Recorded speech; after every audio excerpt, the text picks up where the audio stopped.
Саламатсыздар ма студенттер? Бүгінгі сабағымызды бастаймыз. Сабақты бастамас бұрын сабақта кім жоқ, соны белгілейік. Так, кезекші бар ма? Так, Луиза, Аружан, Шапағат, Қамажай, Күлеркен, Айгерім, Аружан, Лязар, Ұлданай, Жайна, Айдана, Жұлдыз. Жақсы. Ұлттық технологияны қолдану салалары. Енді осы үйге берген тапсырманы сұрау үшін менен сұрақ, сіздерге жауап әдісі бойынша өткен сабағымызды тексеремін. Ол үшін сіздерге мына лейс қорапшасының ішінде сұрақтарыңыз бар. Осы сұрақтарға түскен сұрақтарыңызға байланысты сіздер жауап бересіздер. Сұрағыңызды айтыңыз. Сұрағыңызды оқыңыз. Ұлттық сервистер қоймасы. Ұлттық сервистер қоймасы. Онлайн түрде оны сатып алу арқылы немесе жалға алу арқылы сервистерден қауіпсіз түрде сақтау моделі. Жақсы. Келесі.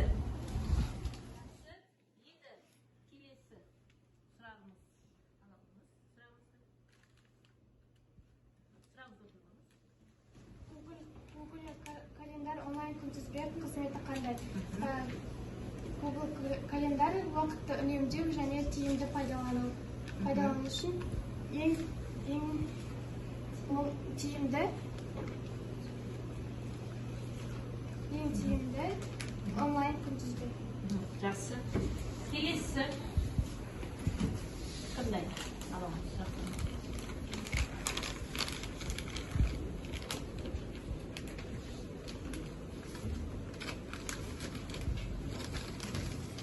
Бұлттық технологиялар мақсатына қарай неше түрге бөлінеді? Бұлттық технологиялар мақсатына қарай төртке бөлінеді. Жеке, қоғамдық, ортақ, аралас. Келесі.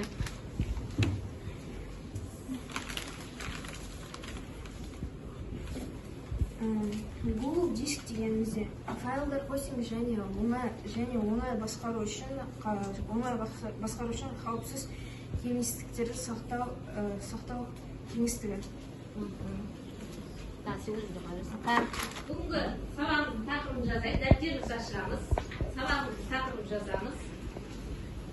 Сабағымыздың тақырыбы, дәптерімізді ашырамыз. Тақырыбы бұлттық технология ортасында құжаттармен жұмыс жасау. Мақсаты бұлттық технология ортасында құжаттармен жұмыс жасау артықшылықтарын таныстыру, Google Doc құжаттармен жұмыс жасауды үйрену.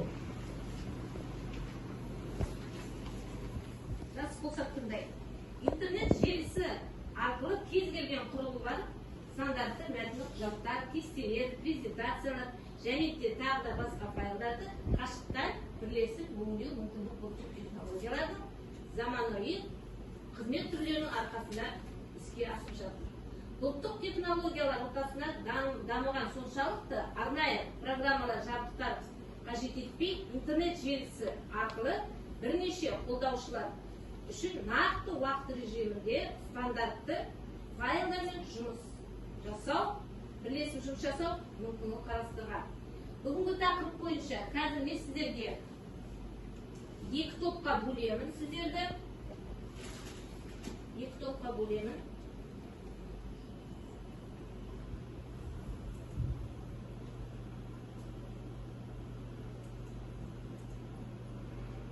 Так.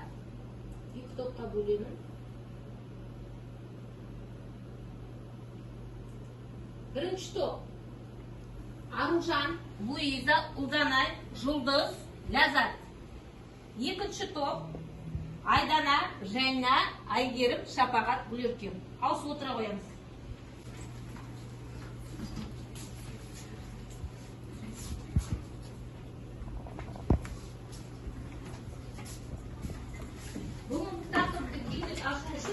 Екі топқа бөлдім. Бірінші топ бұлттық технология ортасында. Бірінші топ бұлттық технологиялар ортасында құжаттармен жұмыс жасаудың артықшылығын айтасыздар. Екінші топ Google құжаттарды туралы айтасыздар. Қазір сіздерге бірінші топ артылшылығы, екінші топ жұмыс жасау. Сіздердің алдарыңызға постер қойғайсыздар. А2 нені бердім, қағаз соған өздеріңіз түсініктеріңіз жазып, тақырыпты кеңінен ашамыз. 10 минут берем, тездетіп жазып, осы тақырып бойынша не түсіндіңдер, қандай артылшылығы, қандай сіздерді, қандай программамен құжат жұмыс жасау, бұл құжатында, қандай құжаттармен жұмыс жасаймыз. Құжаттар соны жазамыз. Сіздерде артылшылығын жазамыз.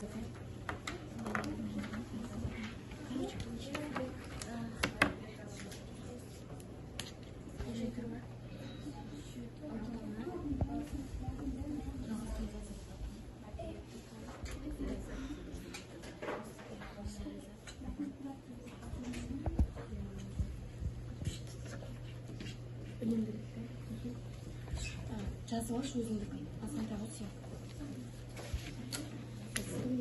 Топпен жұмыс жасаймыз. Барлығын жұмыс жасаймыз топпен.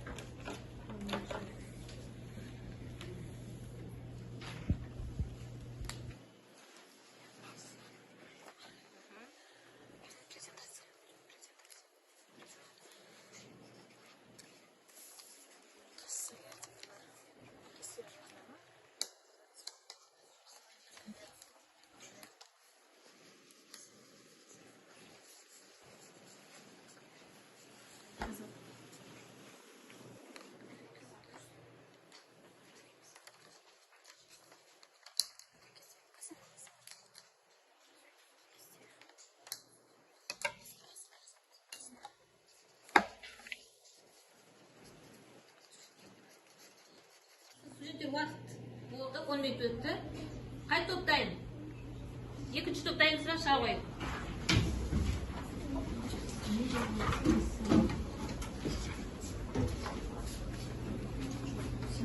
Екінші топтың тақырыбы Google құжаттары туралы. Google құжаттар туралы. Қандай құжаттар бар, қандай құжаттармен жұмыс жасауға болады екен, соны айтамыз. Айта қойайық.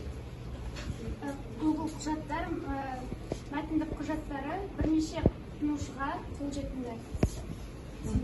Және Келесі. Олармен жұмыс жасау оңайырақ және икемді. Олармен жұмыс жасау арқылы қолжетімді мүмкіндікті ала алады. Тағы.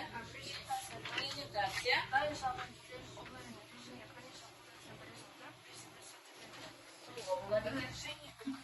Қатысушылардың онлайн тестілеу және сауалдарын алу үшін форматтан байланыс алу.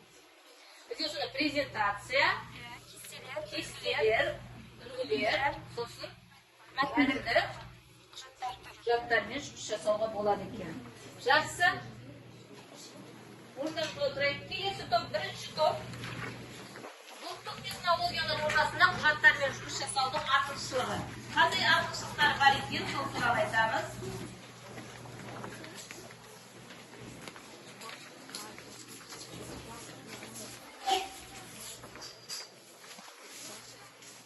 Ұлттық технологиялар ортасында құжаттармен жұмыс жасау артықшылықтары алға бөлінеді. Қолжетімділік, мобильділік, үнемділік, сенімділік және жоғарғы технология. Қолжетімділік, интернет желіге қосылған кезде жұмыс жасау қолжетімділігі. Мобильдік пайдаланушы тек құжаттармен жұмыс жасау үшін бір тұрақты жұмыс орнымен шектелмеу керек. Басқа да жұмыс орындарымен құжаттармен жұмыс жасап, әлемнің кез келген нүктесін басқарып қадағалау керек. Келесісі қандай? Келесісі үнемділік. Үнемділік.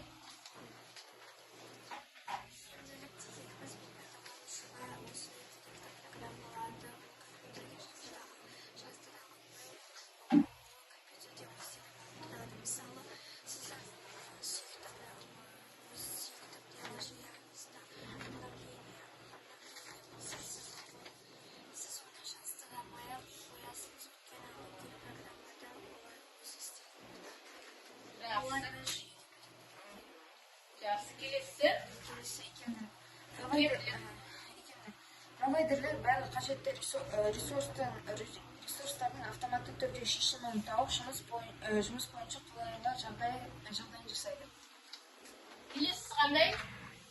Жоғары технология. Жоғары технология. Үлкен есептеу қуаты, олар деректерді сақтау, талдау және өңдеу үшін қолданушының қарамағына беріледі. Келесі қандай? Соңғысы сенімділік. Сенімділік. Бұлттық технологиялар ортасында құжаттармен жұмыс жасау үшін тиімді деп санайтын бұлттық сервис түрлерін таңдау қажет. Яғни Google компаниясы ұсынған қосымша қызмет түрлерінің бірі Google құжаттармен, Google документтермен. Және алтыншысы? Болды, алтау. Жақсы. Отыра отырды. Жақсы.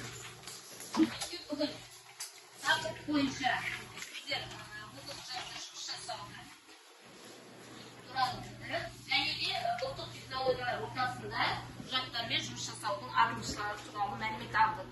Енді келесі бізде осы бүгінгі тақырыпты бекіту мақсатында практикалық жұмыс жасаймыз. Жаңа алған білімдерімізді теориялық, енді практикада жұмыс жасап көрейік. Компьютерде отыра қойыңыздар.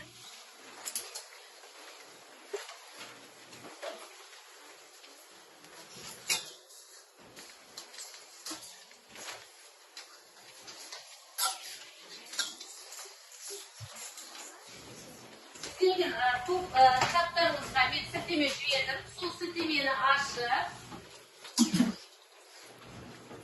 практикалық жұмыстардан осы практикалық жұмысты Google құжатты ашамыз. Сол құжатты берген тапсырманы тереміз.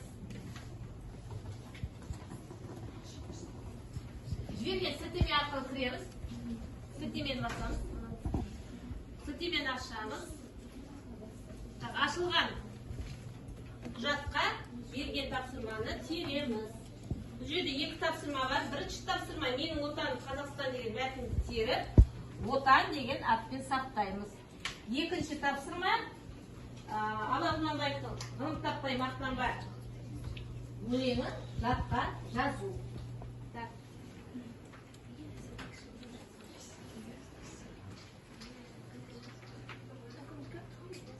Екінші бетке өтеміз. Бір-бірден бескеп қаламыз. Бірінші бетке Луиза жазады.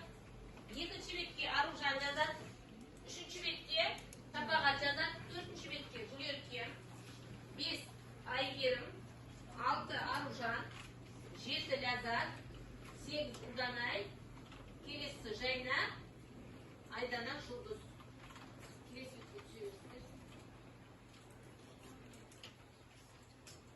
Лязат жазып жатыр. Екінші бетке түсе болыңыздар.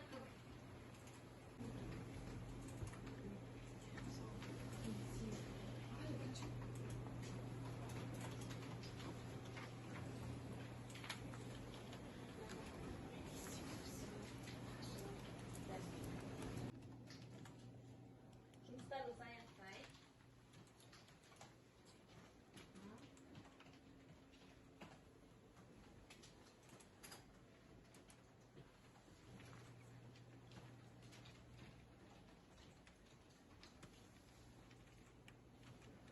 Сіздер жұмыстарымызды жаңа айтқандай Google құжаты бір жазсын, бәрін бір мезгілде барлықтарыңызды тексеруге мүмкіндік бар екен. Қазір міне сіздер тексеріп отырмын. Барлығымызды аяқтап қойған екенбіз, тездетеміз.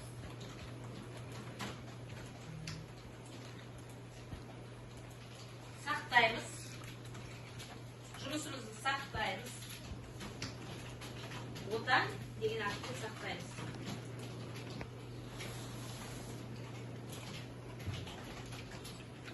Сақтаймыз. Жақсы, ондай болса орындарымызға отырамыз. Парталарымызды тек отыра қойайық.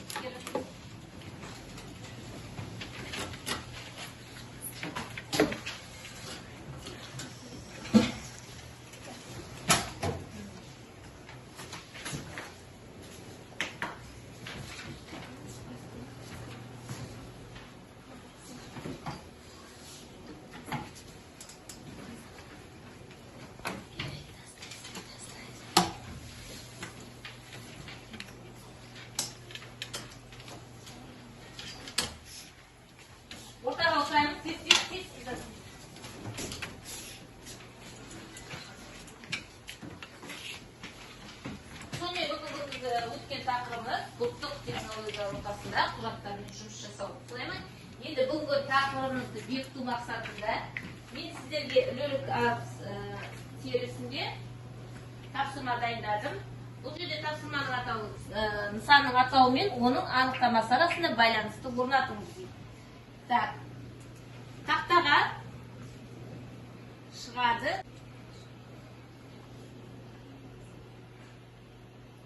Аружан.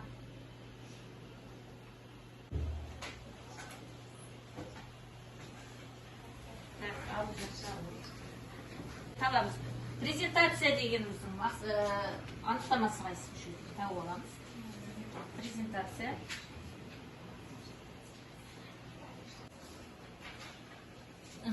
Дайын шаблондарды.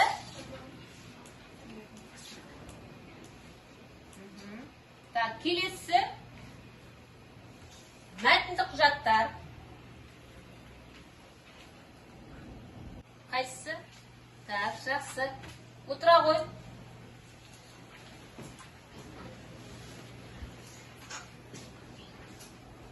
Так, келесі тақтаға шығады.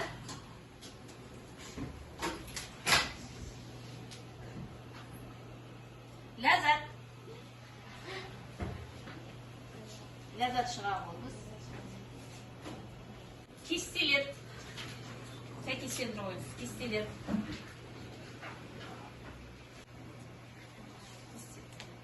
Кестелермен жұмыс жасау.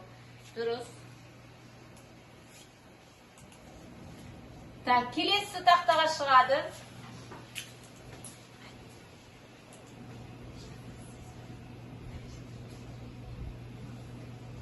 Луиза.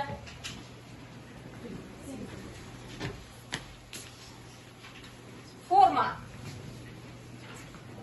Форма.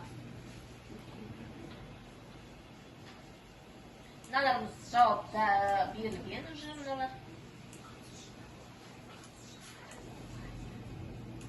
Қатысушылар. Так. Так, және соңғы сұрағымыз бізде қолжетімді мобильді үнемділік.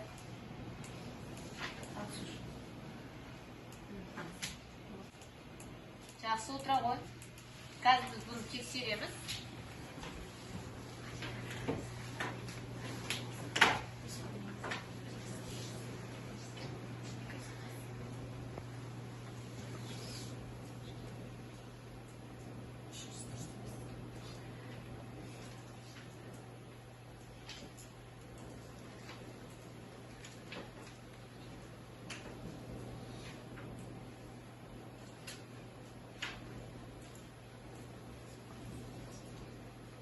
Жауаптарымыз дұрыс, жасымен жаныпты, бүгінгі тақырыпты сендер жақсы меңгермейсіңдер.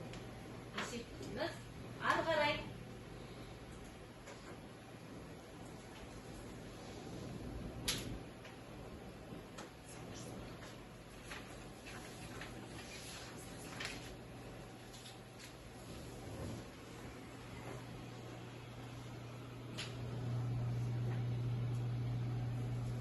Ондай болса, бүгінгі сабағымыз бойынша кері байланысты орнатамыз. Ол үшін мен сіздерге мынандай хат берем. Сіз осы хатқа бүгінгі сабақ бойынша не ойлайсыздар, себеп келтіресіздер. Мысал, қорытындып айтқанда, бүгінгі тақырып туралы өздеріңіз ойларыңызды жазыңыздар. Кім тақырыпты жақсы түсінді, жасыл түсті білім поштасына жазыңыздар. Кім жартылай түсінді, түсінбеген жерлеріміз бар. Сарыға, мүлдем түсінген жоқпын, қызылға.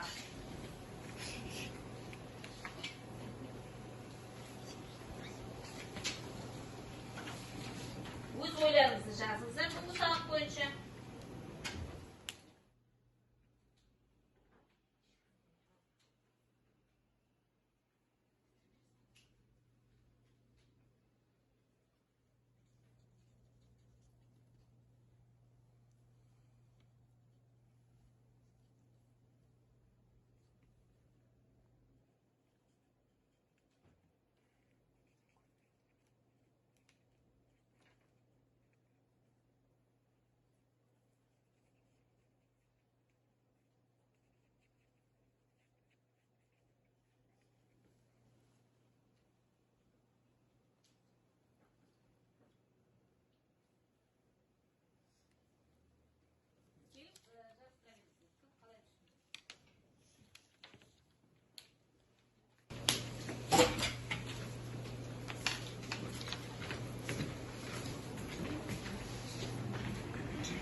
Құдай болса бүгінгі сабағымыз бойынша